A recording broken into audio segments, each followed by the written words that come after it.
नमस्कार, insider live देख रहे हैं आप और मैं हूं आपके साथ रजनी ठाकुर। क्या राजनीति सिर्फ विरासत में मिली एक कुर्सी है या यह उन रास्तों का नाम है जहां पसीना और संघर्ष मिट्टी में मिलता है? बिहार की फिजाओं में आज एक ऐसा सवाल गूंज रहा है जिसने दो कदावर राजनीतिक परिवारों को आमने सामने खड़ा कर दिया है। एक तरफ वो युवा चेहरा है जो खुद को भविष्य का बिहार कहता है, तो दूसरी तरफ वो नाम जिसके पास दशकों का तपा हुआ अनुभव है। लेकिन आज बात सिर्फ राजनीति की नहीं है, बात छिड़ी है शहजादे की और उस हाफ पेंट वाले दौर की जिसने आज के इस नए विवाद को जन्म दिया है। इस पूरी कहानी का सूत्रपात होता है नेता प्रतिपक्ष तेजस्वी यादव के एक चुभते हुए सवाल है जो उन्होंने सत्ता पक्ष को घेरते हुए पूछा कि अब आप शहजादा किसे कहेंगे। उन्हें लगा था कि यह वार खाली जाएगा, लेकिन पलटवार उम्मीद से कई ज्यादा आक्रामक और व्यक्तिगत निकला।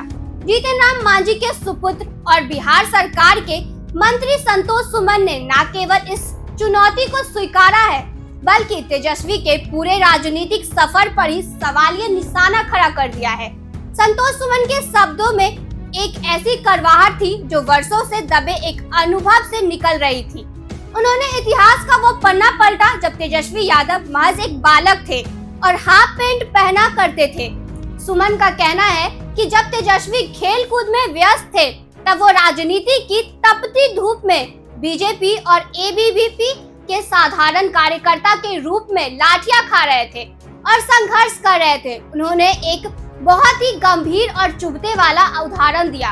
बंदर के हाथ में अगर कोई कीमती चीज दे दी जाए तो वह उसका मोल नहीं समझता, उसे बस जियान यानी बर्बाद करता है। यहाँ इशारा साफ था कि बिना संघर्ष के मिली सत्ता की उपयोगिता शून्य होती है। बात यही नहीं रुकी, इस सियासी ड्रामे में सस्पेंस तब और बढ़ गया जब तुलना शिक्षा और काबिलियत के तराजू पर होने लगी। संतोष सुमन ने सीधे सीधे 9वीं फेल बयान उच्च शिक्षा का मुद्दा छेड़ दिया। उन्होंने नीतीश मिश्रा जैसे व्यक्तियों का उदाहरण दिया जो नीदरलैंड जैसी जगहों से पढ़कर आए हैं और जिनके पास प्रशासनिक समझ की गहराई है। सवाल यह उठाया गया कि क्या सिर्फ एक पूर्व मुख्यमंत्री का बेटा होना आपको उस ऊंचाई पर बिठा देता है जहां आप दूसरों की काबिलियत को शहजादा कहकर छोटा दिखा सके?